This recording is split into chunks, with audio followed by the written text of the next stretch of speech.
Cette histoire est arrivée à mon amie il y a quelques années. Appelons-la Kayla. Les parents de Kayla étaient sortis un soir pour aller au restaurant.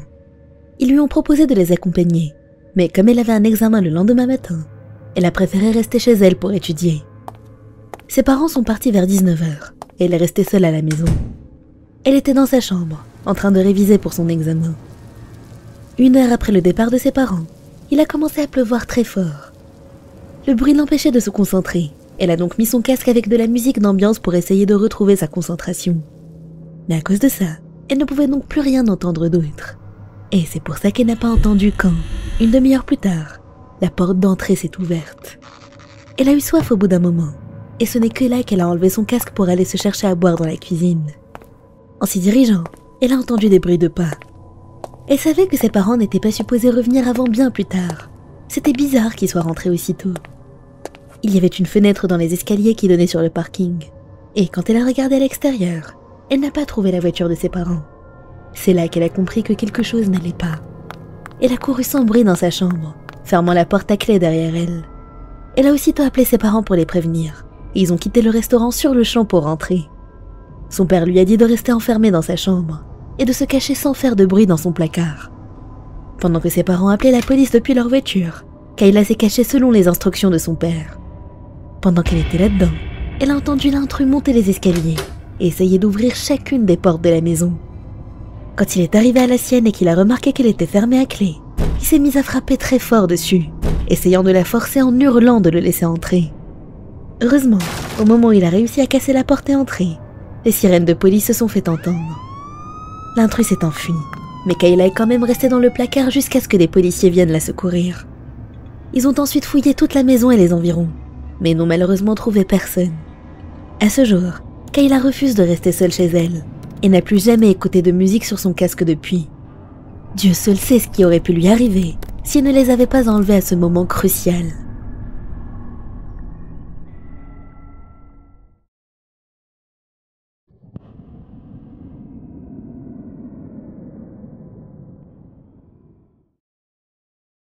Je suis une fille de 16 ans originaire de la Finlande.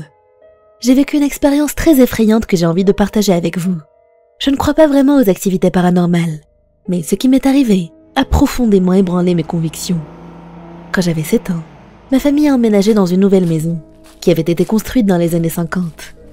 Cette maison était gigantesque et sur 3 étages. À l'époque, je n'avais qu'une seule petite sœur, âgée de 2 ans. Un jour, mes parents étaient à la maison avec ma sœur, juste en train de se reposer. Je n'y étais pas à ce moment-là parce que j'étais sortie avec des amis. Mais ce jour-là, ma petite sœur a brusquement changé et est devenue très étrange. Ma mère lui a demandé ce qui n'allait pas et ma sœur a pointé l'escalier en disant « Cette fille n'est pas ma sœur ». Ma mère s'est dit que c'était sûrement l'imagination active d'un enfant et n'en a rien pensé. Mais ma sœur a continué de dire des choses bizarres du style « Il y a une petite fille, qui est cette petite fille ?» en pointant son doigt vers les escaliers vides. Au point où ça a commencé à mettre mes parents très mal à l'aise. Quelques semaines plus tard, des amis de la famille sont venus nous rendre visite. Ils avaient une petite fille de 3 ans, appelons-la Anna. Anna s'est assise à la table de la cuisine. Depuis cette place, elle avait une vue directe sur les escaliers. Anna a fixé les escaliers pendant un moment, puis a lancé « Pourquoi il y a une fille toute aplatie ?» Mes parents et ceux d'Anna n'ont rien vu du tout. Nous gardions toujours les lumières des escaliers allumées, au cas où quelqu'un aurait besoin d'aller aux toilettes ou autre pendant la nuit. Parfois, nous entendions tous des bruits de pas dans ces escaliers, alors qu'il n'y avait personne. Nous étions plus intrigués qu'effrayés à ce stade.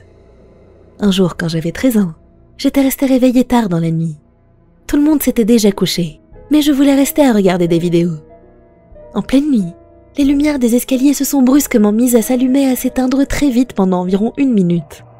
J'avoue que ça m'a fait très peur. Mon autre petite sœur, Suzanne, est née en 2018. Le dernier incident paranormal dans cette maison s'est passé en 2019, quand ma petite sœur avait presque 2 ans. Mes parents et Suzanne étaient dans le salon, quand Suzanne a brusquement pointé le plafond et a demandé qui était la fille là. Parfois elle demandait la même chose à propos de la fille dans les escaliers et d'une autre dans le salon. C'est ça les incidents de mon expérience paranormale. Mes parents et moi n'avons aucune idée de ce que mes sœurs et Anna ont vu quand elles étaient petites. Depuis qu'elles ont grandi, elles ne se souviennent de rien concernant la petite fille fantôme. Je me demande si une fillette a perdu la vie dans notre maison avant qu'on y emménage. J'entends toujours des bruits de pas dans les escaliers alors qu'il n'y a personne. Mais ça ne me fait pas peur. Si c'est bien une fillette fantôme, j'espère qu'elle pourra un jour reposer en paix.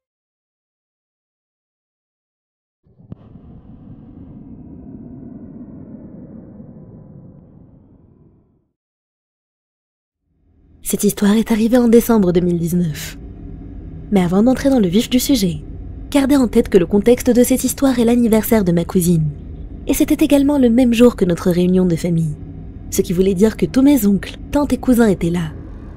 Mes cousins et moi fêtions notre réunion de famille dans une toute petite province aux Philippines. Nous étions en train de nager dans la piscine vers 17h, profitant de notre temps ensemble et nous amusant. Nous avons joué à toutes sortes de jeux pendant que les adultes parlaient entre eux.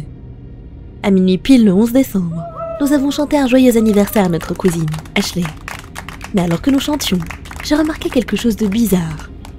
Gardez en tête que nous étions tous rassemblés autour d'elle pour chanter. Plus personne n'était dans l'eau, mais nous étions toujours en maillot de bain. Donc, nous étions autour de la table, chantant pour Ashley, lorsque j'ai vu Ashley, dans le coin de la piscine, debout sur l'eau. Je me suis frotté les yeux, n'arrivant pas à croire à ce que je voyais, et priant pour que ça soit juste mon imagination. Mais une autre Ashley était bien en train de me fixer. Elle ne souriait pas, elle me regardait juste fixement. Je me suis tournée vers la Ashley de la table pour qui nous étions en train de chanter, qui souriait et prenait des photos avec son gâteau. Je n'ai rien dit à personne pour ne pas les effrayer, jusqu'au lendemain matin. Je me souviens que j'avais dormi à côté d'une cousine, qui elle dormait à côté d'Ashley. J'ai été réveillée par l'alarme de ma cousine, ce qui voulait dire que les autres l'avaient probablement entendue aussi. J'ai remarqué qu'Ashley n'avait pas bougé et dormait toujours à sa place, ce qui était un soulagement. J'avais peur que quelque chose de grave n'arrive à cause de ce que j'avais vu. La journée est passée et il était temps de rentrer chez soi. Je n'étais pas dans la même voiture qu'Ashley, car nous étions nombreux et répartis entre plusieurs voitures. Et vous savez quoi? La voiture dans laquelle elle était a eu un accident. Personne n'a rien eu, à l'exception d'Ashley, qui en est morte sur le coup. Elle a perdu la vie le jour de son anniversaire. J'étais tellement triste pour elle. C'est là que j'ai raconté à tout le monde que j'avais vu son doppelganger, mais personne ne m'a cru. À ce jour, je me demande encore si sa mort est due à ce que j'avais vu, ou si ce n'était qu'une coïncidence macabre.